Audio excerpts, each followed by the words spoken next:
Hi guys, it's Waynet, and I'm here with a quick, super easy project in Encaustic for beginners. I'm working on a prepared hardboard, and I've got tinted joint compound on top of it. I wasn't too terribly thrilled with this particular color for the joint compound, so I pretty much obliterate it, and then we'll scrape back to some of the textured areas to add texture. I'm going in with R&F oil stick, Courbet green, very dark, and tinting the background. I'm sort of going through and framing it right now, and I'll add another color in a minute to keep it from being all one solid color. I am wearing a glove on my blending hand because this is oil paint. So I'm getting a little bit on my right hand, but with the left hand I do want to be a little bit more careful, since that's the hand I primarily am using to blend with. And I pretty much do most of the real painting with my fingers on this, so hence the glove. I like working with encaustic on top of joint compound or Venetian plaster. It gives a lovely texture. I'm going in with Viridian now, which is a translucent paint. I call it translucent, transparent basically. It's brighter. It's probably one of my favorite greens to work with, but it does let some of the color show through with that green background. It would probably be brighter if I had white, because I do want the area where I'm going to be drawing the poppies to be lighter. I'm going in with, that is extra pale yellow if I'm not mistaken, and again sort of creating my highlight area. I'll come back in again with that yellow and brighten that area, brighten the focal area up even more. I take one of the oil sticks in a minute, and I didn't realize this had such a glare on it when I started, so I'm trying to show you how it looks. We had worked to get rid of the glare, and anyway, got to do that again. So there I am, brightening up where my three flowers are going to go. Then I go in and I take the oil stick and just give the suggestion of foliage. I don't do a whole lot in this. One of the things I love about working with encaustic is that it's almost, the way it can be used can be very abstract by nature, so you give the hint of what you want your viewer to perceive, and in this case I wanted them to perceive that the poppies were in a field, okay, and hence the green background, and then just the literally swipes with the green oil stick to give the suggestion of foliage. The thing I like about the R&F oil sticks, I want to be sure to mention this, they come in a plastic case. I've got other oil sticks, but they get gooey and yucky.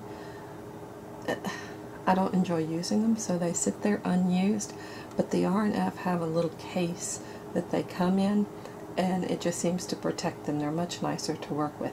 I put a lot of wax on because, one, this is a very highly textured surface, and I'm going to scrape back a lot of it, but I'll liquefy it pretty much completely. You see me going through and just really working it in. I back off when it starts to move the oil paint underneath too much.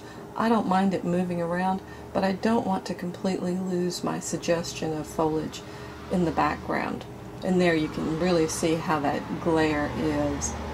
So I let it sit and harden up for a little bit, and this is the first fuse, and right there I'm trying to think about, do I need to blow it just a little bit more, and I decided I did, and I really do want it to liquefy, and I do end up running a lot of the wax off. I also, and I'm trying to get the glare out of the way there, I go in and I scrape. I don't want this heavily waxed, because I don't want what I'm doing obscured completely, but I do want the dreamy feel that it gives. Sort of it's a perfect for Remembrance, quite frankly. It's just a very soft suggestion.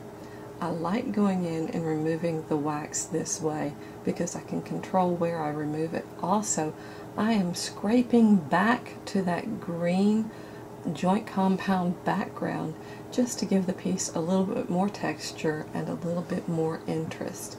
So you'll see me scraping along those texture lines. I'm trying to get the paint that I put on there back off so that we do have that added interest in there. And this tends to get rid of all the excess wax in one area. I can really soak the piece good and get the wax into all the little crevices and everything, and then go back and remove what I want. So I've removed it, and now I'm liquefying it again. And again, trying to keep from doing away with that suggestion of foliage at the bottom. So I go in, this is warm rose, and I'm just kind of making an oval.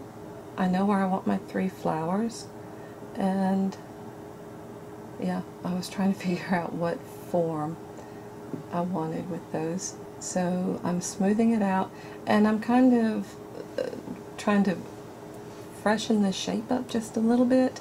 This is, what is this? Quinacridone Magenta, and I didn't like what I did on that first flower.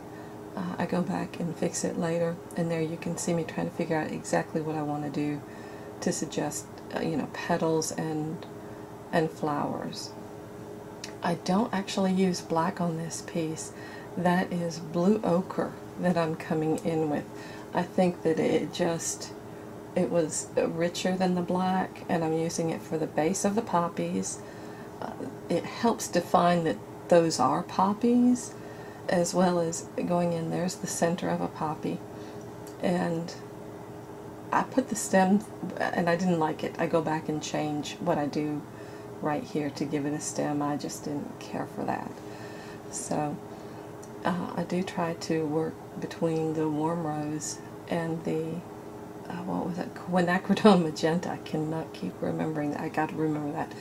So I just go back and forth. I'm adding some highlights, and what I found was that my extra pale yellow was just a little too hard compared to the others. I actually tapped it on my skillet electric griddle that I've got going over to the side, and I put some highlights in just to, again, sort of suggest more of the petal shape going on there. And here's where I start trying to fix the stem. I don't want to put black on that, on the back base of that particular flower, because it would be hidden from our viewpoint. So once I feel like I've got the poppies fairly well set, it's back with the wax again, and this is basically repeating the same thing. I'm putting on a good layer of wax. I will do a full fuse with it, and actually I put a good bit of wax on because I really do want to try and get a smoother surface when I get done with this. So I do put a lot of wax on it, and when I heat it up, I let the heat gun break up the petals just a little bit, and that gives them a little bit more interest. It adds a little bit more to that painterly look, but I don't want it moving them around too much, so you'll see me pull the gun back, the heat gun back, when I find that I'm getting too much movement around my flowers. I want them broken up just a little bit, and I think you can see the one on the far left moved a fair bit, and I'll show you a little bit at the end. And I will have to say, please excuse my fingernails. That's oil paint that I have gotten covered on my hands when I was removing the skin from the oil bars, getting ready to use it. And we're basically done.